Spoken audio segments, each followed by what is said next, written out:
Hey, welcome back to Minding Your Business, Lancaster Chamber of Commerce. I'm Chris Spiker. I'm Aaron Goldstein. We are here with our third guest, Ron Hier from the Hier Advantage.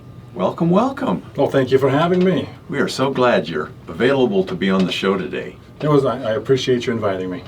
So you're traveling around the Antelope Valley, representing properties and... I was going to say quite a few things. So mainly real estate. I'm also on the board of directors for the Lancaster Chamber of Commerce, and I have my own business networking group called AVBNA, Antelope Valley Business Network Alliance. Hey, let's talk about the AVBNA. That was an idea you had. I did, yeah. There was a couple networking groups out there that either couldn't get in for one reason or another, and so I thought, you know what, I know quite a few good people, I'm going to start my own. And now we have I think there's about 35 different businesses represented in the AVBNA. Probably among the vocations in the Antelope Valley, realtors will be one of the largest groups. Yep. And in those groups, you can only have one realtor.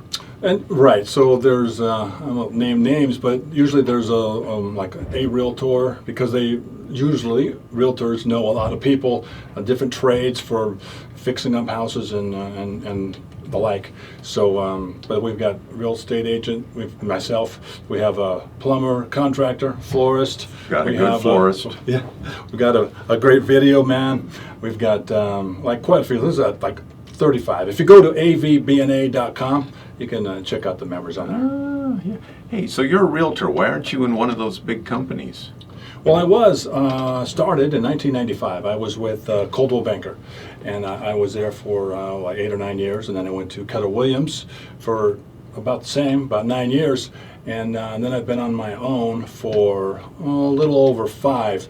And what it does is it gives me the flexibility to help my clients quite a bit more without having the franchise over the top. Did you help me sell that 5 or 10 acres over on the east side? Lours had a friend in the ski club. We did sell that. That was a few years back. It was a unique piece of property, and we got that sold. Yeah, so somebody in Los Angeles is going, oh, I've got 5 or 10 acres. Oh, it's right in the middle of the Antelope Valley. The problem is you can't get to it, or nobody around there wants it, and you found a way to sell it. Yeah, so there's a buyer for every property out there. So you really do have to do the marketing and the searching out of, who's the right buyer for that particular property, whether it's land, a home, or a commercial building. Or like a little palace in the middle of Glendale or something. Even that, I think that would be ideal. And did you also help? There was a guy that had a house and an RV park building out on Rosemond. Yes, that was a... and he had it listed. Hank Morris had it listed with another company. Yep. And then, they couldn't figure out how to market it. And I'm going, you got an RV barn, and you don't know, and you can't. There's no buyers in Kern County. Are you kidding? That was a nice, unique setup with the business on the property and the house on 2.5, and it was in town, and we found a buyer for that one as well. So there are interesting situations for sale and interesting people looking, and you know how to put them together. And that's our job. Yeah. So vacant land? Vacant land, residential, tract lots, 2.5 acres or bigger. It doesn't matter. Anything and everything. Why did you join the Chamber of Commerce? I was in the chamber off and on for, I don't want to say 20 years. But when my kids were out of high school and into college, it gave me more time to help with the local community, and I like volunteering, and that is I grew up in Lancaster. Really, the Antelope Valley is my town. It's not so-called Lancaster, Palmdale, or You're whatever. An old-timer. Everything. Yeah, it's been here a few years. Yeah, your grandpa was... Oh my goodness. So, I was born and raised here. My mom was born and raised here. Francis Godey is my grandfather. He was born and raised here. His dad and his brother came over and homesteaded in the late 1800s. Wow. I think when there was probably antelope here. So pretty much just probably about the longest term family in the valley.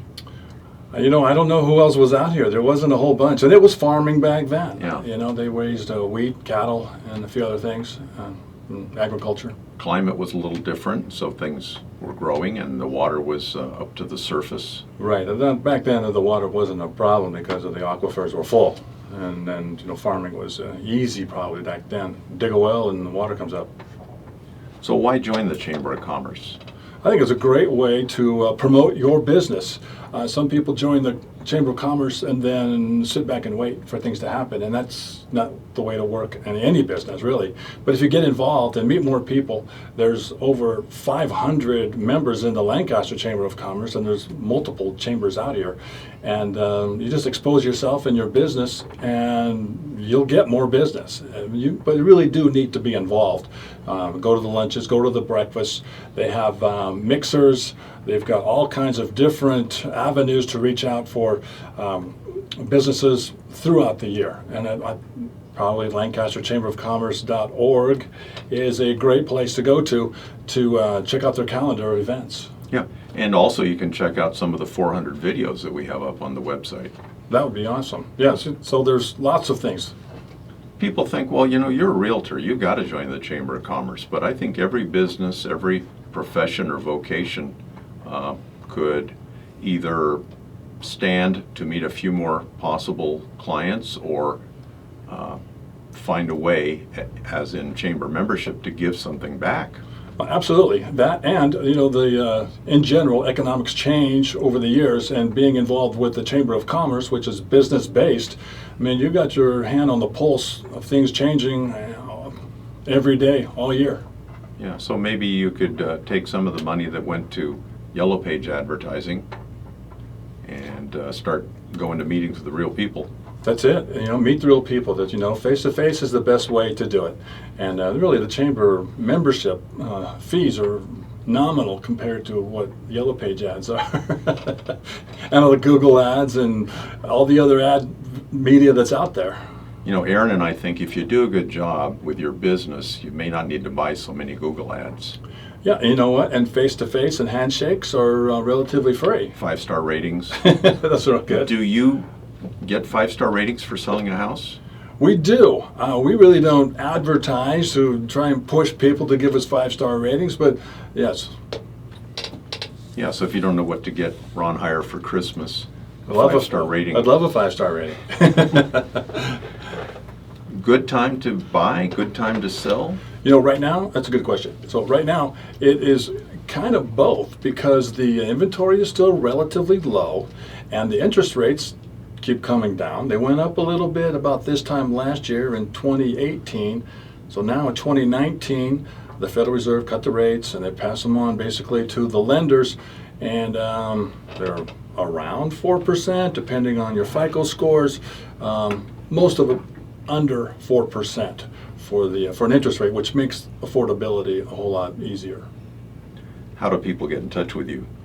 The best way to get a hold of me, I have my cell phone, 661-406-1562. My office number is 661-400-0705, and we're basically on the corner of M14 and 10th Street West. You've got an office. We've got a nice little office. Yes. And an elevator. An elevator, and every once in a while, when they're testing planes and flying out there, we get to watch an air show. Oh, that's very nice.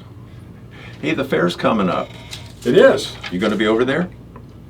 I am going to be there. I am representing the Chamber of Commerce tomorrow night, as a matter of fact, Friday night, at the Oasis, which is a little getaway for certain people that have the right wristband. Right. And I'll be there from 6 to 10, and the fair starts tomorrow and ends on the 25th, and they've got all kinds of things. So they've got rodeo, concerts, truck show, and next Thursday, a week from today, they have the Kiwanis Junior Livestock Good. Auction. You remember all this stuff. Yeah, a little bit. Yeah. So we wanted to mention the livestock auction because it's really important for people to go over there and buy some animals or put a little money on animals just to help the kids in their projects, and there's a large group, ladies in pink, the Barnyard Bells, of which my wife's a member. Nice. So when you're over there Thursday morning having their breakfast at 7:30, 8 o'clock, say hi to Loris for I me. will do that. Yeah, yeah. They raise a lot of money. Last year, I think they raised over $700,000 for the kids that are raising the livestock to help them defer the cost of their animals and for college education. So it's really good. And you know, they're thrilled with a couple of $100 or $1,000 or hundreds. Absolutely. Yeah, you don't have to buy a whole animal. You can do what they call add-ons. You Right. take a couple of $100, $50, whatever. You get the same nice thank you from them whether you spend 50 or 1,000. Yeah, it's very nice. And you know, some of us, I mean, that's a lot of money, so you do what you can. But there are those groups like the Barnyard Bells and Animal House who put a lot of money together so that the kids will do well at the auction. Yes, that's a fantastic organization, and they do well within themselves and for the whole valley as a whole. It's really a part of old-time Antelope Valley, what goes on at the fair. Besides all the other, Aaron, all he really wants to do is go see Fluffy over there. Hear that? I mean, they've got a ton of food over there too. I mean, the food over there is just fantastic. And they've had that Sioux burgers and some Yeah. other things that are been there for years and years. No That's all. Emblem Club tacos this year. Oh my! First Yeah. time since 1948, but Oh my goodness! Too bad. that's a lot of work running a booth for It 10 is. days. That's a lot of work. Yeah. You're putting in one couple hours and I know, yes. that'll be enough for you. Yeah. Some people got to be there for 10 days straight. That's a lot. Tell me about the knives and hatchets. So we had the Lancaster Chamber of Commerce yearly meeting just to, mainly for direction on all of our committees so we could best help the community and our businesses. And then afterwards, we had a little bonding for our members, and we went to Axe and Dagger. That was in the Lancaster Marketplace, and that is a whole lot of fun. So it took me, we had a little instruction, and on my third throw, I actually got an axe to stick in the target, and it's just, it is a lot of fun. That's why you got to call Ron Hier, the Higher Advantage. Thanks for being on the show. Thank you, Chris.